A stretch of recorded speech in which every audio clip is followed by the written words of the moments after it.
नमस्कार दोस्तों, कैसे हैं आप सभी। मैं आशा करता हूं कि आप सभी लोग बहुत अच्छे होंगे। आज top 10 daily current affair series में हम 2 फरवरी से संबंधित प्रश्नों पर चर्चा करेंगे, जिनका संबंध हमारे रोज़ के समसामयिक विषयों से होता है। तो वही प्रश्न होंगे हमारे 10 प्रश्न, और उनके एक एक पहलू को हम लोग देखेंगे, उसके एक एक तथ्य को देखेंगे। तो उनके हर एक तथ्य को, हर एक पहलू को, हर एक स्टैटिक जीके को जानने के लिए आप वीडियो को पूरा देखें और अंत तक देखें। तो 2 फरवरी है आज, और इस वीडियो से संबंधित पीडीएफ फाइल के लिए आप हमें टेलीग्राम पर फॉलो करना ना भूलें। टेलीग्राम पर आपको इस वीडियो से संबंधित पीडीएफ फाइल उपलब्ध हो जाएगी। इसी के साथ ही वीडियो को अंत तक देखें, पूरा देखें, ताकि आप स्टैटिक्स जीके से संबंधित सभी जानकारी को हासिल कर सकें और आपके लिए उपयोगी हो ये वीडियो आपकी परीक्षाओं में। इसी के साथ वीडियो को ज़्यादा से ज़्यादा अपने दोस्तों में शेयर करना ना भूलें। शेयर करें, और इसके साथ साथ जिन लोगों ने अभी तक हमारे यूट्यूब चैनल को सब्सक्राइब नहीं किया है, सब्सक्राइब करें और बेल आइकन को प्रेस करना बिल्कुल ना भूलें, ताकि अगली वीडियो की नोटिफिकेशन आप तक सबसे पहले पहुंच सके और आप जुड़ सके लक्ष्य के साथ और बढ़ सके अपने लक्ष्य की ओर। तो इसी के साथ चलते हैं कल के वीडियो के अंत में पूछे गए प्रश्न पर, जिसका उत्तर आप सभी को कमेंट बॉक्स में देना होता है। तो कल के वीडियो के अंत में पूछा गया प्रश्न कुछ इस प्रकार था कि भारत ने किस बंदरगाह को 2 मोबाइल हार्बर क्रेन की आपूर्ति की है। तो ऑप्शन थे सितवे बंदरगाह, चाबहार बंदरगाह, हम्बनटोटा बंदरगाह, या इनमें से कोई नहीं। तो इसका आंसर होगा चाबहार बंदरगाह। शाहिद बेहिस्ते बंदरगाह जो कि चाबहार में है। चाबहार कहाँ? ईरान में है, जिसके निर्माण में सहयोग किया भारत ने। तो ईरान में स्थित है चाबहार बंदरगाह, जिसे अभी भारत ने 2 मोबाइल हार्बर क्रेन्स की आपूर्ति की है। तो इसी के साथ चलते हैं अगले प्रश्न पर, जो कि इस वीडियो का अपना पहला प्रश्न है। तो पहला प्रश्न कुछ इस प्रकार है कि पल्स पोलियो अभियान 2021 की शुरुआत की गई। कब की गई? 31 जनवरी, 1 फरवरी, 2 फरवरी, 3 फरवरी। तो इसका आंसर होगा 31 जनवरी। 31 जनवरी को पल्स पोलियो अभियान 2021 के लिए शुरू किया गया। किसके द्वारा? रामनाथ कोविंद के द्वारा। तो राष्ट्रीय प्रतिरक्षण दिवस की पूर्व संध्या पर राष्ट्रपति रामनाथ कोविंद जी ने क्या किया कि राष्ट्रपति भवन से 5 वर्ष से कम आयु के बच्चों को पोलियो की खुराक पिलाकर इस अभियान की शुरुआत की है, और इसे पोलियो रविवार के नाम से भी जाना जाता है। तो 31 जनवरी को इसकी शुरुआत की गई। पल्स पोलियो अभियान 2021 की शुरुआत की गई है। तो देश को पोलियो मुक्त बनाए रखने, या देश को जो अभी दर्जा मिला हुआ है, पोलियो मुक्त देश का जो दर्जा मिला हुआ है, उसको बनाए रखने के उद्देश्य से यह अभियान चलाया गया है। क्योंकि अभी हाल ही में देखे गए कि जो हमारे पड़ोसी देश हैं, पाकिस्तान है, अफ़गानिस्तान है, तो इन देशों में कुछ पोलियो के केसेस पाए गए हैं, पोलियो के मामले पाए गए हैं। तो इस वजह से वहाँ से हमारे देश में फिर से पोलियो संक्रमण ना फैले, उस चीज़ को मद्देनज़र रखते हुए इन अभियानों को चालू रखा गया है, और पोलियो की खुराक लगातार हर रविवार को महीने में रविवार को पिलाई जाएगी। तो पोलियो रविवार अभी फिर से जारी रहेगा। और पल्स पोलियो टीकाकरण कार्यक्रम की शुरुआत से पहले अगर हम देखें तो भारत में दुनिया का 60% मामला जो है पोलियो का भारत में रहा करता था, और इसके बाद भारत ने पल्स पोलियो टीकाकरण की शुरुआत की, इस अभियान की शुरुआत की विश्व स्वास्थ्य संगठन के साथ। और फिर उसका रिजल्ट जो देखने को मिला हमें, तो कि 13 जनवरी 2011 को भारत में अंतिम मामला पोलियो का जो देखने को मिला वो हावड़ा में देखने को मिला, पश्चिम बंगाल में। फिर उसके बाद 27 मार्च 2014 को विश्व स्वास्थ्य संगठन ने भारत को पोलियो मुक्त देश का दर्जा दिया। इसके साथ साथ भारत के साथ साथ दक्षिण पूर्व एशिया क्षेत्र को पोलियो मुक्त होने का प्रमाण पत्र विश्व स्वास्थ्य संगठन से प्राप्त हुआ था। तो इसी के साथ आप देखते हैं कि जो पोलियो है, पोलियो एक संक्रामक वायरल रोग है, जो कि किससे होता है?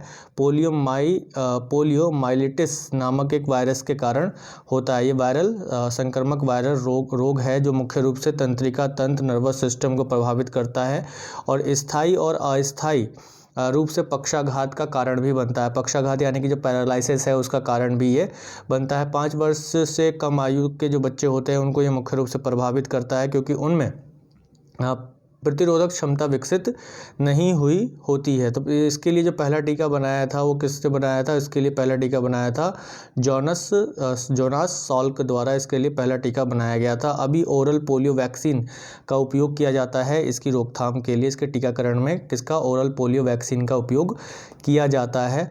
और भारत 2014 में पोलियो मुक्त घोषित हुआ था दक्षिण पूर्व एशियाई देशों के साथ साथ। तो इसी के साथ चलते हैं वीडियो के अगले प्रश्न पर। तो अगला प्रश्न है कि तटरक्षक बल का 45वां स्थापना दिवस मनाया गया, कब मनाया गया? तो इसका आंसर होगा 1 फरवरी। 1 फरवरी को इंडियन कोस्ट गार्ड जो बल है, हमारा तटरक्षक बल है, उसका 45वां स्थापना दिवस बनाया गया। तो भारतीय तटरक्षक बल 1 फरवरी को अपना 45वां स्थापना दिवस उसने मनाया।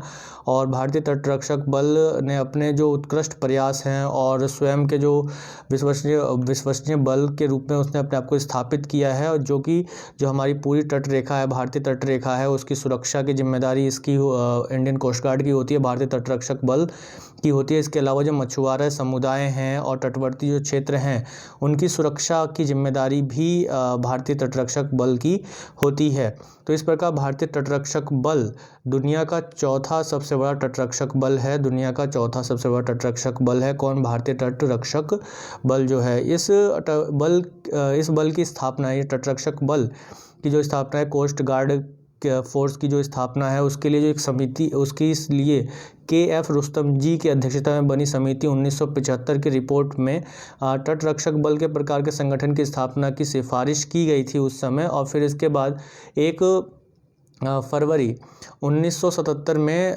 इंडियन कोस्ट गार्ड की स्थापना की गई और औपचारिक रूप से चौथे प्रधानमंत्री मोरारजी देसाई ने 1978 में इसका उद्घाटन किया, भारतीय तटरक्षक बल का उद्घाटन किया। इसका मुख्यालय कहाँ है? मुख्यालय नई दिल्ली में है।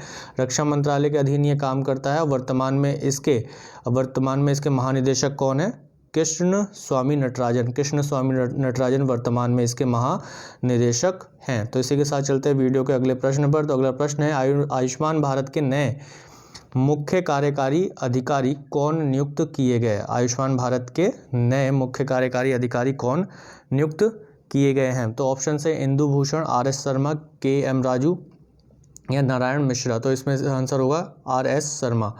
RS शर्मा को अभी आयुष्मान भारत राष्ट्रीय स्वास्थ्य प्राधिकरण की स्वास्थ्य बीमा योजना है आयुष्मान भारत, या इसे प्रधानमंत्री जन आरोग्य योजना के नाम से भी जाना जाता है। इसके नए मुख्य कार्यकारी यानी CEO के रूप में नियुक्त किए गए RS शर्मा। इन्होंने इंदु भूषण की जगह ली है। इंदु भूषण ने अभी अपना 3 साल का कार्यकाल पूरा किया है। तो इनके CEO के रूप में नियुक्त किया गया RS शर्मा को। RS शर्मा इससे पहले ट्राई के अध्यक्ष के रूप में कार्य कर चुके हैं। ट्राई यानी कि भारतीय दूरसंचार नियामक प्राधिकरण, जो भारत में दूरसंचार कंपनियों का नियामक संस्था है, यानी कि जैसे आइडिया है, वोडाफोन है, BSNL, इन सब के लिए रेगुलेटरी अथॉरिटी है। इसी के साथ अभी वर्तमान में RS शर्मा कोविड-19 यानी कोविड-19 का मुकाबला करने के लिए प्रौद्योगिकी और डेटा प्रबंधन के समूह के प्रमुख भी है, यानी कि कोविड-19 वैक्सीन डिलीवरी टेक्नोलॉजी प्लेटफॉर्म यानी कोविन के प्रमुख भी हैं। इसके अलावा कोविड-19 के वैक्सीन प्रशासन की जो राष्ट्रीय विशेषज्ञ समूह है, उसके सदस्य भी RS शर्मा हैं। अभी देखा जाए तो आयुष्मान भारत का जो उद्देश्य है, वो देश भर में 40% लोगों को मुफ्त स्वास्थ्य सेवा प्रदान करना है। ये एक तरीके से यूनिवर्सल हेल्थ कवरेज के लिए एक पहल है, भारत सरकार की एक पहल है यूनिवर्सल हेल्थ कवरेज के लिए, जिसकी शुरुआत कब की गई थी? 23 सितंबर 2018 में इसकी शुरुआत की गई थी। 23 सितंबर 2018 में इसकी शुरुआत कहाँ से की गई थी? रांची से की गई थी। रांची, झारखंड से इसकी शुरुआत प्रधानमंत्री नरेंद्र मोदी जी द्वारा की गई थी। तो इसमें जो है, जो प्राइवेट और सरकारी हॉस्पिटल्स हैं, अस्पताल हैं, उसमें माध्यम और तृतीयक अस्पताल में भर्ती के लिए जो इलाज का खर्चा है प्रति परिवार का, वो 5 लाख रुपए तक का खर्चा इसमें कवर किया जाता है। तो ये योजना किस पर है? Ayushman Bharat universal health coverage को प्राप्त करने के लिए शुरू की गई भारत सरकार की योजना है। तो इसी के साथ चलते हैं अगले प्रश्न पर। तो अगला प्रश्न है कि कल्पना चावला की पुण्यतिथि मनाई जाती है 1 फरवरी को। तो इसका आंसर क्या होगा? इसका आंसर होगा 1 फरवरी। 1 फरवरी को भारत की पहली महिला अंतरिक्ष यात्री कल्पना चावला की पुण्यतिथि मनाई जाती है, क्योंकि 1 फरवरी 2003 को स्पेस शटल क्या नाम है? कोलंबिया ये पृथ्वी के वातावरण में प्रवेश करते समय नष्ट हो गई थी और इस दुर्घटना में कल्पना चावला समेत सभी 7 क्रू मेंबर जो 7 उनके साथ अंतरिक्ष यात्री थे उनकी मृत्यु हो गई थी। ये जो घटना घटित हुई ये कोलंबिया पृथ्वी पर लैंड करने से केवल 16 मिनट की दूरी पर थी और कोलंबिया स्पेसक्राफ्ट का ये 28वां मिशन था। और इस हादसे में क्या हुआ कि जो शटल है, कोलंबिया शटल है, उसके बाएं विंग पर, लेफ्ट विंग पर एल्यूमिनियम हीट इंसुलेटिंग टाइल के जो है क्षतिग्रस्त हो जाने के कारण ये हादसा हुआ। ये हीट इंसुलेटिंग टाइल्स जो है वो हीट को कम करने, उसको रोकने और यान में आग लगने से रोकता है, लेकिन क्या हुआ कि ये क्षतिग्रस्त हो गया जिसकी वजह से घर्षण बल का प्रभाव पड़ा और स्पेस क्राफ्ट में आग लग गया है। तो कल्पना चावला का जन्म जो हुआ था वो 17 मार्च 1962 में कहाँ हुआ? हरियाणा के करनाल में हुआ था। 1962 में हरियाणा के करनाल में इनका जन्म हुआ और कल्पना ने पंजाब इंजीनियरिंग कॉलेज से एरोनॉटिकल्स इंजीनियरिंग से बैचलर ऑफ इंजीनियरिंग की डिग्री प्राप्त की। फिर इसके बाद 1982 में वे अमेरिका गईं और 1984 में उन्होंने यूनिवर्सिटी ऑफ टेक्सास से एरोस्पेस इंजीनियरिंग में मास्टर्स साइंस किया और उसके बाद उन्होंने पीएचडी की डिग्री भी हासिल की। फिर उन्होंने नासा में अपना जो करियर शुरू किया अपना वो 1988 में शुरू किया। फिर इसके बाद 1991 में वह अमेरिका की नागरिकता उन्होंने हासिल कर ली और फिर इसके बाद 1996 में उन्हें पहली बार उनका चयन किया गया अंतरिक्ष उड़ान के लिए। उनका चयन जो है पहली बार किया गया कब? 1996 में। तो इस प्रकार उनका जो पहला अंतरिक्ष मिशन था वो 17 नवंबर 1997 को शुरू हुआ और इस मिशन में 6 अंतरिक्ष यात्रियों के क्रू के लिए स्पेस शटल कोलंबिया का ही उपयोग किया गया था। ये 1997 में किया गया था जो उनका पहला अंतरिक्ष मिशन था। इसके साथ कल्पना चावला अंतरिक्ष में उड़ान भरने वाली पहली भारतीय महिला बन गई थी 1997 में, 1997 में। फिर इसके बाद एक और मिशन हुआ जो कि 2000 में किया गया, लेकिन वो असफल रहा, कुछ खामियों के कारण वो उड़ान नहीं भर पाया। लेकिन उसके बाद 16 जनवरी 2003 में एक बार फिर से कल्पना चावला अंतरिक्ष में गईं और वापसी करते समय यानी कि 1 फरवरी 2003 में स्पेस क्राफ्ट क्षतिग्रस्त हो जाता है, कोलंबिया क्षतिग्रस्त हो जाता है, जिसमें उनके साथ जो क्रू मेंबर्स थे उनकी भी मृत्यु हो जाती है। जिसमें हम देख रहे हैं कि यहाँ पे नाम लिखे हुए हैं सभी सदस्यों के: Rick D Husband, William C McCool, Michael P Anderson, Kalpana Chawla, Laurel Clark और इलान रोमन। ये सभी लोग जो 7 क्रू मेंबर्स थे इन सभी की मृत्यु दुर्घटना में हो जाती है। तो इसी के साथ चलते हैं वीडियो के अपने अगले प्रश्न पर। तो अगला प्रश्न है कि किस देश ने हाल ही में प्रतिभाशाली लोगों को आकर्षित करने के लिए नई नागरिकता नीति जारी की है? तो ऑप्शन है हमारे पास श्रीलंका, संयुक्त राज्य अमेरिका, संयुक्त अरब अमीरात या ऑस्ट्रेलिया। तो इसका आंसर होगा संयुक्त अरब अमीरात। यूएई ने अभी विदेशियों के लिए चुनिंदा समूह नागरिकता देने की योजना बनाई है, यानी कि ये प्रतिभाशाली नागरिकों को अपने यहाँ नागरिकता देने के लिए आकर्षित योजनाओं को इसने बनाया है नागरिकता देने के लिए। अगर देखें तो ये पहली बार होगा कि जब कोई खाड़ी देश अपने यहाँ औपचारिक रूप से नागरिकता देने के लिए बड़े पैमाने पर प्रवासियों को या विदेशियों के लिए एक आकर्षित नीति को अपना रहा है। यानी कि यूएई की अर्थव्यवस्था में प्रवासियों की एक बड़ी हिस्सेदारी प्रदान करने के उद्देश्य की एक प्रक्रिया में औपचारिक रूप देने वाला ये पहला खाड़ी देश होगा जो कि प्रवासी लोगों को, विदेशियों को अपने यहाँ नागरिकता देने में एक छूट दे रहा है और एक आकर्षक नीतियों को अपना रहा है, जो कि प्रतिभाशाली हैं, जिसकी वजह से उनकी अर्थव्यवस्था में एक सुधार होगा, उनकी अर्थव्यवस्था आगे बढ़ेगी उनको नागरिकता देने के कारण। तो अभी देखा जाए तो यूएई की आबादी में 80% जो आबादी है यूएई की वो विदेशी आबादी है और इस मामले में अभी तक अगर देखा जाए तो यूएई में जो नागरिकता दी जाती थी वो उन्हीं व्यक्तियों को दी जाती थी। अगर कोई बाहरी व्यक्ति है, कोई विदेशी व्यक्ति, तो नागरिकता उन्हीं को दी जाती थी जो यूएई में किसी गवर्नमेंट जॉब में हैं या किसी सरकारी नौकरी में अगर वो लगते हैं वहाँ की, तभी उनको नागरिकता दी जाती थी, नहीं तो अन्य मामलों में विदेशियों को नागरिकता प्रदान नहीं की जाती थी। लेकिन अब इस बदलाव की गई नीति में, पॉलिसी में ये देखा जाए, संशोधन किया गया है कि जो वैज्ञानिक हैं, डॉक्टर्स हैं, इंजीनियर हैं, लेखक हैं, कलाकार हैं, इन्वेस्टर्स हैं, उनको और उनके परिवारों सहित जो विशिष्ट पेशेवर हैं उन सभी को क्या मिलेगा, यूएई की नागरिकता प्रदान करने में आसानी की गई है। तो इस प्रकार देखा जाए तो संयुक्त अरब अमीरात अरब प्रायद्वीप पर स्थित एक देश है। अरब प्रायद्वीप पर स्थित एक देश है जो कि एशिया महाद्वीप में आता है और राजधानी क्या है, आबू धाबी है और मुद्रा दिरहम है। इस प्रकार अगर इसकी स्थिति भारत के सापेक्ष मानचित्र पर देखें तो इसके भारत के पश्चिम में कुछ इस प्रकार से स्पष्टता होती है। तो हिंद महासागर के शीर्ष में स्थित यहाँ मैप पर आपको दिख रहा होगा, ये हमारा प्यारा देश भारत, यहाँ हिंद महासागर है, इंडियन ओशन है। और भारत के पश्चिम में स्थित है अरब प्रायद्वीप। तो अरब प्रायद्वीप की ओर अगर हम चले तो बीच में हमें सबसे पहले अरब सागर यहाँ पर दिखाई देता है जो कि भारत के पश्चिम में है। और इसके इधर ये अरब प्रायद्वीप है, अरब प्रायद्वीप दुनिया का सबसे बड़ा प्रायद्वीप है। ये पूरा अरब प्रायद्वीप कहा जाता है, अरब पेनिसुला कहा जाता है। अरब प्रायद्वीप का क्या कंसेप्ट होता है, प्रायद्वीप का कंसेप्ट होता है जो तीन ओर से जल से घिरा हुआ कोई भूमि हो और एक तरफ से भूमि से। तो इधर इसके लाल सागर है, इधर फारस की खाड़ी है और इसके इधर अरब सागर है। तो ये इस तरीके से तीन ओर से जल से घिरा हुआ है जो कि दुनिया का सबसे बड़ा प्रायद्वीप है।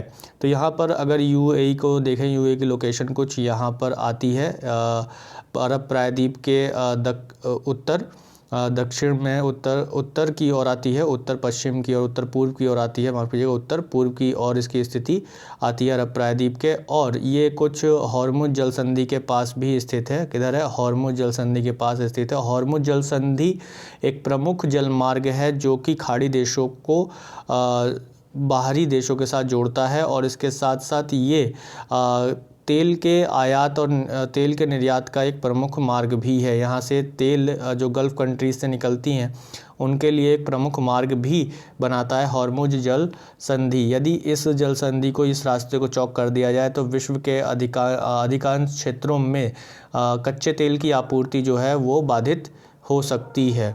कच्चे तेल की आपूर्ति जो है आराम से बाधित की जा सकती है। यूएई की राजधानी आबू धाबी यहाँ पर यह हमें स्पष्ट रूप से लोकेट हो रही है। तो यूएई की संयुक्त अरब अमीरात की लोकेशन कुछ यहाँ पर है। तो किस महाद्वीप में है ये, एशिया महाद्वीप का हिस्सा है और अरब प्रायद्वीप पर स्थित है। तो इसी के साथ चलते हैं वीडियो के अपने अगले प्रश्न पर। अगला प्रश्न कुछ इस प्रकार है कि भारत सरकार ने कितने लघु वन उपज वस्तुओं को न्यूनतम समर्थन मूल्य योजना में शामिल किया है। ऑप्शन है 14 लघु वन उपज, 2, 16 या 5 लघु वन उपज। तो इसका आंसर होगा 14 लघु वन उपजों को अभी न्यूनतम समर्थन मूल्य योजना के अंतर्गत शामिल किया है। तो सरकार ने न्यूनतम समर्थन मूल्य योजना के अंतर्गत 14 नए लघु वन उपजों वस्तुओं को शामिल किया है। ये ऐसे उपज होती हैं जिनको आदिवासी लोग इकट्ठा करते हैं, जंगल के अलग अलग क्षेत्रों से उन्हें एकत्र करते हैं और उन्हें बाज़ारों में बेचते हैं, जिसके लिए उन्हें उचित मूल्य प्रदान किया जा सके। इसके लिए क्या किया गया है, न्यूनतम समर्थन मूल्य योजना के अंतर्गत इनको लाया गया है। जैसे इनमें कुछ वस्तु होते हैं, तसर कोकून, बॉम्बू शूट, जंगली सूखा मशरूम, मलकंगनी के बीज, ऐसे कुछ ये पदार्थ होते हैं, खाद्य पदार्थ होते हैं और कुछ अन्य वस्तुएं होती हैं जिनको आदिवासी लोग जंगलों से इकट्ठा करते हैं और उन्हें बाज़ार में बेचते हैं। अब उनको उचित मूल्य मिल सके, इसके लिए न्यूनतम समर्थन मूल्य के अंतर्गत एमएसपी के अंतर्गत इन 14 लघु वन उपजों को लगभग शामिल किया गया है। तो मुख्य रूप से ये कुछ लघु वन उपज कौन से, टसर कोकून, बैम्बू सूट, सूखी मशरूम, मलकंगनी के बीज, ये इसमें मुख्य रूप से हैं। तो न्यूनतम समर्थन मूल्य जो तय किया जाता है अभी जो वर्तमान में अन्य फसलों के लिए न्यूनतम समर्थन मूल्य है वो 23 वस्तुओं पर है और जो इसे तय किया जाता है वह कृषि लागत और मूल्य आयोग की सिफारिश पर तय किया जाता है। और इसको तय कौन करता है, इसकी घोषणा कौन करता है, cabinet committee on economics affairs इसकी घोषणा करता है। तो 2009 से जो किसकी सिफारिशों पर यह तय किया जाता है न्यूनतम समर्थन मूल्य, कृषि लागत और मूल्य आयोग की सिफारिशों पर यह तय किया जाता है और वर्तमान में देखें तो 23 वस्तुओं पर यह भी है। और इसका उद्देश्य क्या है कि कृषि उत्पाद का मूल्य जो भारत सरकार द्वारा किसानों से सीधा खरीदने के लिए निर्धारित होता है उसे एमएसपी कहते हैं। यानी कि एमएसपी किसी भी वस्तु के जो लागत की तुलना में घाटा ना हो किसान को, उस उद्देश्य से तय किया जाता है कि उसे उतनी लागत से थोड़ा अधिक मिल ही जाए। तो यानी न्यूनतम समर्थन मूल्य जो है एक कृषि उत्पाद का मूल्य है जो सरकार द्वारा सीधे किसानों से खरीदने के लिए निर्धारित किया जाता है। तो इसी के साथ अगर हम देखें तो लघु वन उपज की श्रेणी में जो आते हैं तो इसमें ऐसे पौधे आते हैं, ऐसे उपज शामिल होती हैं जो पौधों से प्राप्त की जाती हैं, यानी कि इसमें पौधों से प्राप्त उपज को शामिल किया जाता है। जैसे इसमें बांस, चारा, पत्तियाँ, कैन, वैक्स, डाई, गोंद है, रेजिन है और भोजन के अन्य कई पदार्थ जैसे कि नट्स, शहद, जंगली फल, लाख आदि को इसमें वन उपज में शामिल किया जाता है। तो लघु वन उपज जो है जंगलों में और उसके आसपास रहने वाले लोगों के लिए एक निर्वाह और नगद आय दोनों प्रदान करने के लिए उपयोगी होता है। तो इसीलिए एमएसपी के अंतर्गत अभी लघु वनोपजों को शामिल किया गया है। कितने लघु वनोपजों को? 14 लघु वनोपजों को शामिल किया गया है। तो इसी के साथ चलते हैं वीडियो के अगले प्रश्न पर। तो अगला प्रश्न है कि भारत न्याय रिपोर्ट 2020 के दूसरे संस्करण में कौन सा राज्य पहले स्थान पर रहा है? तो भाई ऑप्शंस हैं महाराष्ट्र, कर्नाटक, उत्तर प्रदेश, तेलंगाना। तो सीधा सा इसका आंसर हो जाएगा महाराष्ट्र। तो महाराष्ट्र जो राज्य है वो भारत न्याय रिपोर्ट 2020 के दूसरे संस्करण के अनुसार लोगों को न्याय देने में शीर्ष स्थान पर रहा है, यानी कि सबसे अच्छे तरीके से जो न्याय मिला है वो महाराष्ट्र राज्य में मिला है। तो महाराष्ट्र राज्य भारत न्याय रिपोर्ट के अनुसार पहले स्थान पर है और इसके साथ ही तमिलनाडु और तेलंगाना राज्य इसमें दूसरे और क्रमशः दूसरे और तीसरे स्थान पर रहे हैं। वहीं देखा जाए तो तमिलनाडु ने अपनी रैंकिंग को तीसरे से दूसरे स्थान पर शिफ्ट किया है, यानी कि एक रैंकिंग में सुधार किया है, एक नंबर में सुधार किया है। लेकिन वहीं अगर केरल राज्य को देखें तो केरल राज्य जो है वो दूसरे से 5वें स्थान पर फिसल गया है। पहले वह दूसरे स्थान पर था। पहले संस्करण में जो इसके 2019 में रिपोर्ट आई थी तो उसमें केरल राज्य दूसरे पर था, अब वह फिसल कर 5वें स्थान पर पहुंच गया है जस्टिस देने के मामले में। वहीं छोटे राज्यों में देखा जाए तो त्रिपुरा शीर्ष स्थान पर रहा है। तो उसी के साथ क्रमशः सिक्किम और गोवा दूसरे और तीसरे स्थान पर रहे हैं। इस रिपोर्ट को किसने जारी किया? टाटा ट्रस्ट द्वारा कई संगठनों के सहयोग से इसे जारी किया गया है। और इसमें जिन स्तंभों के आधार पर जहाँ जो आंकड़े उपलब्ध आधारित हैं वो आंकड़े किस मामलों पर आधारित हैं? पुलिस, न्यायपालिका, जेल और कानूनी सहायता से जो आंकड़े प्राप्त हुए हैं उन पर आधारित ये रिपोर्ट है। और इसमें जेल की श्रेणी में देखा जाए तो राजस्थान शीर्ष स्थान पर है। वहीं इस रिपोर्ट के अनुसार भारत में केवल 29% महिला न्यायाधीश ही न्यायपालिका में शामिल हैं। तो इसी के साथ चलते हैं अगले प्रश्न पर। अगला प्रश्न है कि भारत अंतर्राष्ट्रीय रेशम मेले का उद्घाटन किसने किया? भारत अंतर्राष्ट्रीय रेशम मेले का उद्घाटन किसने किया? ऑप्शन नरेंद्र मोदी, अमित शाह, स्मृति ईरानी, निर्मला सीतारमन। तो इसका आंसर होगा स्मृति ईरानी। स्मृति ईरानी जो कि केंद्रीय कपड़ा मंत्री हैं, उन्होंने 8वें भारतीय अंतर्राष्ट्रीय रेशम मेले का उद्घाटन किया है। तो यहीं देखा जाए तो भारत रेशम का दूसरा सबसे बड़ा उत्पादक है। भारत रेशम का दूसरा सबसे बड़ा उत्पादक है विश्व में। और भारत में सभी 4 प्रमुख प्रकार के रेशम पाए जाते हैं, यानी कि मलबरी रेशम, टसर रेशम, एरी रेशम और मूंगा रेशम।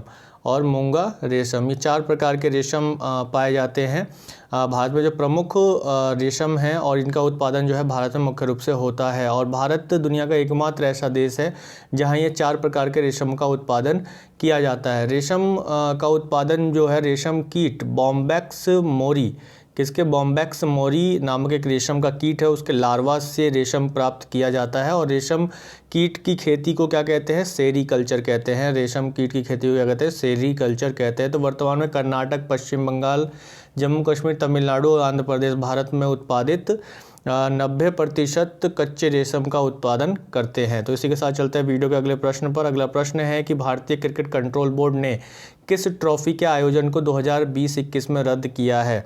ऑप्शन है Ranji trophy, Syed Mushtaq Ali trophy, Vijay Hazare trophy या इनमें से कोई नहीं। तो इसका आंसर होगा रणजी ट्रॉफी। तो पहली बार ऐसा हुआ है क्रिकेट के इतिहास में कि भारतीय क्रिकेट कंट्रोल बोर्ड ने रणजी ट्रॉफी के आयोजन को नहीं करने का फैसला किया है, उसको रद्द किया है, जो कि 1934 और 35 में इस ट्रॉफ़ी को शुरू किया गया था और 87 वर्षों के इसके इतिहास में इसे कभी रद्द नहीं किया गया, लेकिन इस बार इसे रद्द किया गया। और इसके साथ ही इसके अतिरिक्त जो अन्य ट्रॉफ़ी है जैसे Syed Mushtaq Ali trophy, T20 tournament, Vijay Hazare trophy, senior women one day tournament trophy को चालू रखने का फैसला किया गया है। इनका आयोजन जो है इसी प्रकार किया जाता रहेगा। वहीं भारतीय क्रिकेट कंट्रोल बोर्ड पर एक दृष्टि डालें तो ये भारत में क्रिकेट के लिए एक शासी निकाय है और ये एक सोसाइटी है, एक बोर्ड जो है एक सोसाइटी के रूप में पंजीकृत है, जो कि तमिलनाडु सोसाइटी पंजीकरण अधिनियम के तहत पंजीकृत है, जिसका गठन 1928 में किया गया था। कब किया गया था? बीसीसीआई का गठन 1928 में किया गया था और ये राज्य क्रिकेट संघों का एक संघ है, एक यूनियन है। तो भारत में जो भारतीय क्रिकेट बोर्ड है वो क्रिकेट को पोषित करता है और राष्ट्रीय और अंतर्राष्ट्रीय स्तर पर क्रिकेट की भागीदारी को भी सुनिश्चित करता है। मुख्यालय कहाँ है इसका मुख्यालय मुंबई महाराष्ट्र में है। बीसीसीआई का मुख्यालय कहाँ है? मुंबई महाराष्ट्र में स्थित है। इसके अध्यक्ष कौन है? अभी पूर्व क्रिकेटर सौरव गांगुली इसके अध्यक्ष है। तो इसी के साथ चलते हैं वीडियो के अगले प्रश्न पर। अगला प्रश्न है कि हाल ही में किसे एसबीआई कार्ड के प्रबंधन निदेशक और सीईओ नियुक्त किया गया है? ऑप्शन है रामा मोहन राव, के वेंकटराजू, रमेश सिंह या इनमें से कोई नहीं। तो इसका आंसर होगा रामा मोहन राव। तो इसका आंसर क्या होगा? रामा मोहन राव को अभी एसबीआई कार्ड के प्रबंधन निदेशक और सीईओ के रूप में नियुक्त किया गया है। एसबीआई कार्ड की स्थापना जो की गई थी वो कब की गई थी? 1998 में की गई थी। और मुख्यालय कहाँ है एसबीआई कार्ड का? एसबीआई कार्ड का मुख्यालय गुरुग्राम हरियाणा में स्थित है। तो ये थे आज के हमारे 10 सबसे महत्वपूर्ण प्रश्न। ये वीडियो आप लोगों को अच्छी लगी तो लाइक कीजिएगा, शेयर कीजिए, सब्सक्राइब कीजिए। इसके साथ चलते हैं वीडियो के अंत में पूछे जाने वाले प्रश्न पर। तो आज के वीडियो के अंत में पूछा जाने वाला प्रश्न कुछ इस प्रकार है कि ग्लोबल जेंडर गैप रिपोर्ट कौन जारी करता है? तो इसका आंसर होगा विश्व आर्थिक मंच, विश्व बैंक, अंतर्राष्ट्रीय मुद्रा कोष या लोवी इंस्टीट्यूट। तो इस प्रश्न का उत्तर आप सभी लोग कमेंट बॉक्स में जरूर दीजिएगा। ये वीडियो आप लोगों को अच्छी लगी तो शेयर कीजिए, लाइक कीजिए, ज़्यादा से ज़्यादा लाइक जरूर कीजिएगा, लाइक करना ना भूलें और सब्सक्राइब कीजिए, बेल आइकन को प्रेस जरूर कीजिए ताकि अगली वीडियो की नोटिफिकेशन आप तक पहुंच सके सबसे पहले और आप जुड़ सके लक्ष्य के साथ और बढ़ सके अपने लक्ष्य की ओर। धन्यवाद।